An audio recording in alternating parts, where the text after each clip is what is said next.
So we are just gonna do a couple errands here, drive around. But while we do so in FSD, so we'll have hopefully no disengagements or interventions on FSD 14.2.2.5 here. While the car drives us around, I wanted to talk a little bit about the whole Cybertruck stuff going on right now. So Tesla did announce that they have a $60,000 Cybertruck now for sale, and it's actually looking like a really good deal. It's still the all-wheel drive, has the same range as the premium one. It just has the textile seats, and you also lose the rear screen, and you lose the air suspension, and you have some different, like, not as cool wheels. So I think there's some other things. Okay, there's some like outlets that are different. I'm not sure what this guy is doing here. Tesla doesn't either. All right. Yeah, I'm not sure what he's doing. Looked like he has reverse lights on, but he wasn't really he wasn't really gonna have anywhere to go there because he had a car behind him. But anyway, so they removed the 120 outlets, the regular standard wall outlets in the center console. So the front and the back, they have those, and also, of course, with those textile seats, you lose the ventilated seats, and the rear seats are not heated. So you do lose a few things, but honestly, it still has that tonneau cover. So that is really nice, and you still get to use PowerShare. Assuming you can get that working someday, you can use the PowerShare, as well as you have, that tonneau cover is really nice. Now you do lose the sub trunk in the bed, which is, I guess, what they distinguish as the vault, is the underfloor storage in the back of the truck bed. So that's kind of a bummer. That definitely is a space that I would probably utilize a decent amount if I was like going grocery shopping or whatever it may be, or even on like road trips. That'd be really nice too. So that's kind of a bummer. And then I think there's like the L tracks or something in the truck bed that you lose, and you don't have as premium of lighting, and the tailgate light is not as good. But these are all minor things, and as far as the functionality of the truck, still very good functionality, and that's a significant price decrease. So that's $20,000, and you still have the range, you still have the tonneau cover, which that was one of the biggest things for me. You still have the the four-wheel steering with the steer by wire, so all that stuff still really good, and you can actually transfer FSD to it until the 31st. Now, it was announced as $60,000 or $59,990, and then immediately after it was announced for that price, Elon Musk posted that it was only going to be for 10 days, and it was very vague. It didn't really tell anybody what that meant. Was it only going to be available for 10 days? Was it going to change prices in 10 days? My most optimistic take was they're going to come out with the rear wheel drive standard model, and it's going to be cheaper, and so that would then be the cheapest one. But obviously that did not come to pass, because after everybody was up in arms about what does he mean, we don't know. I mean, everybody was kind of speculating the most likely thing was that the price was going to go up in 10 days. And now Tesla, on their website, they did confirm that the price is going to go up or increase on I think it's on March 1st. Yeah, so the last day of that price is February 28th. So on March 1st, you're gonna see a higher price, and we don't know what it's gonna be. Like, maybe they're just gonna add 5,000 to the price.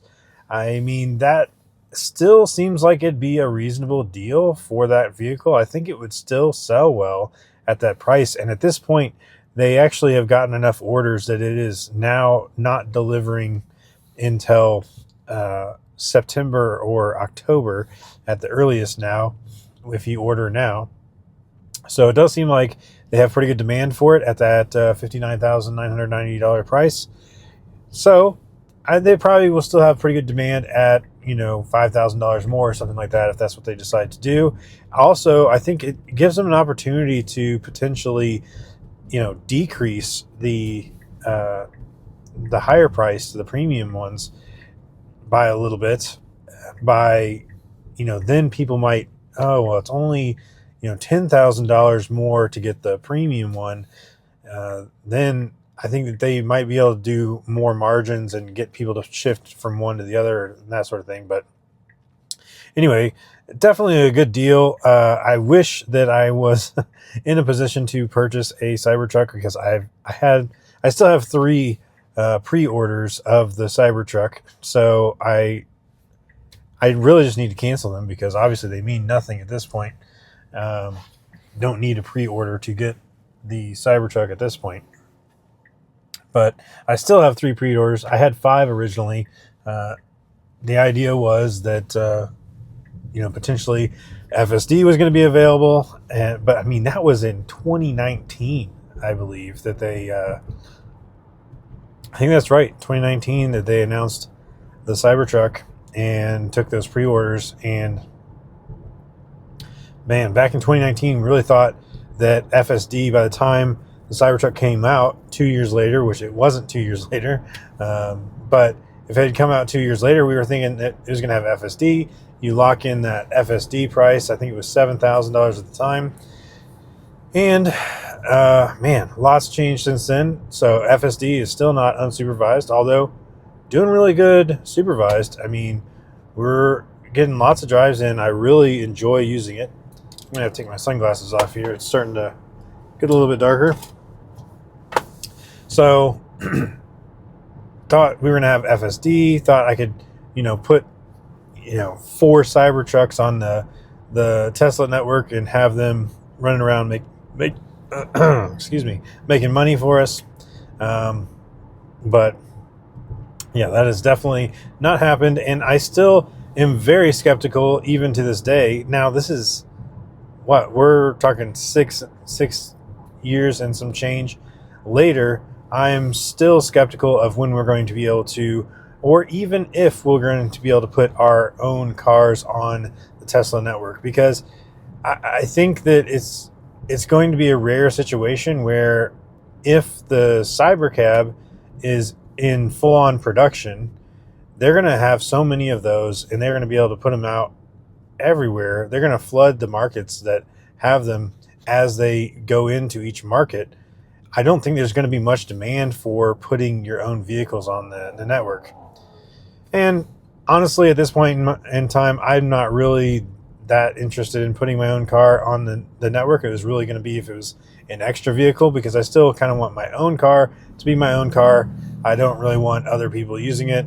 I did do some Lyft driving for a little bit, but I don't really like the idea of that. Plus, in this case, it would be completely unsupervised, so you'd have to have a lot of trust in how that's going to work out. But again, I think it's a ways off either way, because there's so much regulatory things that they have to figure out. They have to have Tesla insurance in wherever they are going to be releasing this.